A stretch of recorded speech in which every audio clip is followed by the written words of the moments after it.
La liste des chefs d'État africains qui participeront à la fête, en tout cas l'organisation grandiose qui se fera à Moscou, a été publiée. Et plusieurs chefs d'État africains ont été annoncés. Ils devraient assister au défilé militaire du jour de la victoire à Moscou. Un jour très important pour les Russes. Ça sera donc le 9 mai à Moscou. Cette commémoration à la capitale russe marqueront les 80 ans de la victoire de l'Union soviétique contre les nazis dans la Deuxième Guerre mondiale. Beaucoup de personnes ne le savent peut-être pas, la Russie a joué un rôle capital dans la capitulation d'Hitler et de son armée. Bien qu'aujourd'hui on ne parle majoritairement que des Alliés et de leur grandiose descente dans les plages, on parle rarement de l'armée rouge qui a joué un rôle salutaire dans le détournement de ces gens. Parmi les dirigeants invités figurent le président intérim du Burkina Faso, Ibrahim Traoré, le président de la Guinée-Bissau, Umaro Sissoko Embalo, le président égyptien Abdel Fattah El-Sisi, le président zimbabwéen. Regardez les noms qui sortent là, ce sont des noms chauds. Ce sont des gens qui ne rigolent pas, c'est clair. Le président zimbabwéen Emmerson Mnangagwa, qui manifestement s'était fâché contre les Amériques, récemment est parti en Russie carrément pour chercher de l'aide et a commencé sa coopération. Il y a aussi le président de la République du Congo, Denis Sassou Nguesso, le président de la Guinée équatoriale, Teodoro Obiang Nguema Basogo, intéressant, le président éthiopien, Taye Aske Selassie aussi sera présent. Donc, les Africains seront représentés.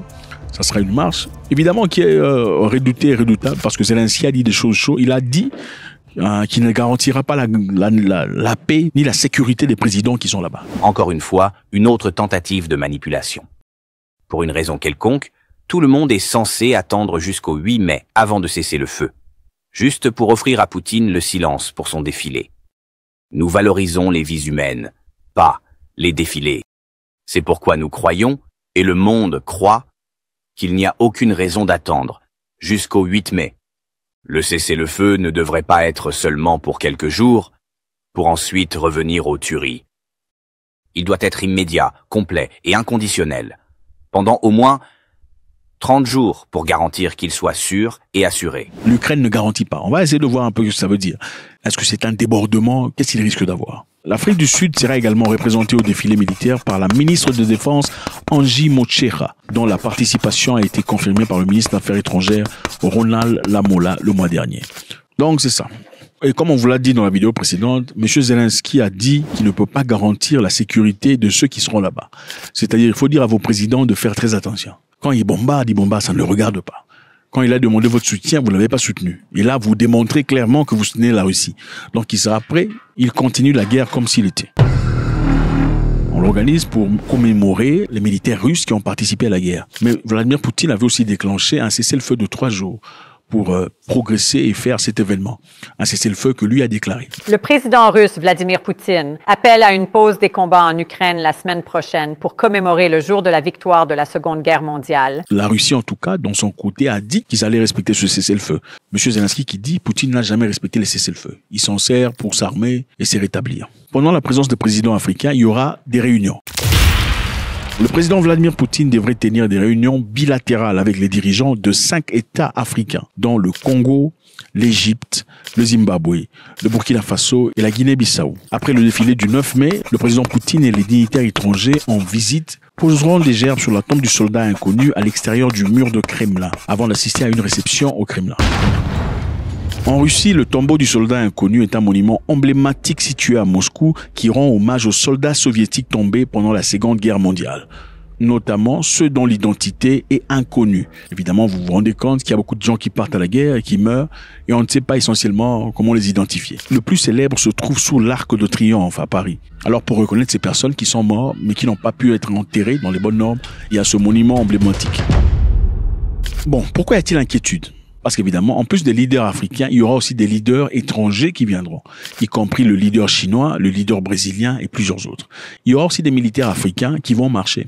Ces images, par exemple, qui n'ont pas tout à fait été vérifiées, sont les images qui montrent des militaires africains en train de faire une répétition de défilé devant des militaires russes. Ils sont apparemment maliens et qui ont beaucoup d'engouement. Regardez.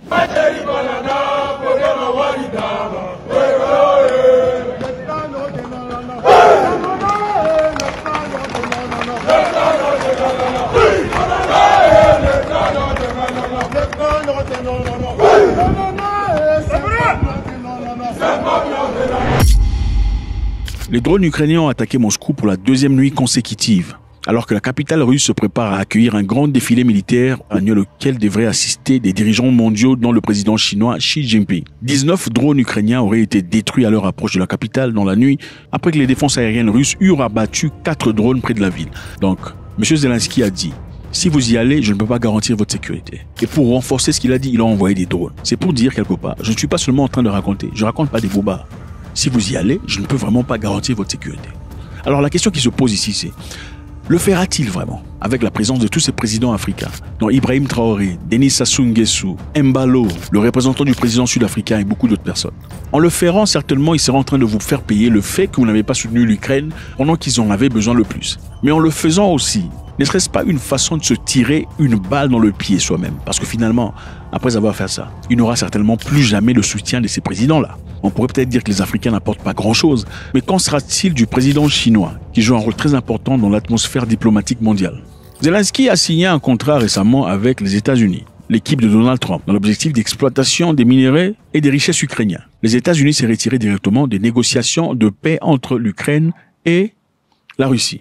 If it's not possible, if we're so far apart that this is not going to happen, then I think the president's probably at a point where he's going to say, well, we're done. You know, we'll do what we can on the margins. We'll be ready to help whenever you're ready to have peace. But we're not going to continue with this endeavor for weeks and months on end. Il y avait aussi cette photo qui a circulé sur Internet de Donald Trump assis avec Zelensky à Rome, suscitant quelque part un changement total depuis cette photo ici, dans la Maison Blanche où il s'est chamaillé, à cette photo ici. On voit clairement un revirement d'histoire. Le porte-parole du Kremlin, Dmitri Peskov, affirme que le président ukrainien ne cherche pas la paix. Ceci, évidemment, établira la présence, comme l'a dit Donald Trump, des militaires américains en Ukraine. Faites-vous confiance au président Poutine, je vous le dirai dans environ 2 semaines. Ils ont un chemin difficile devant eux, d'accord?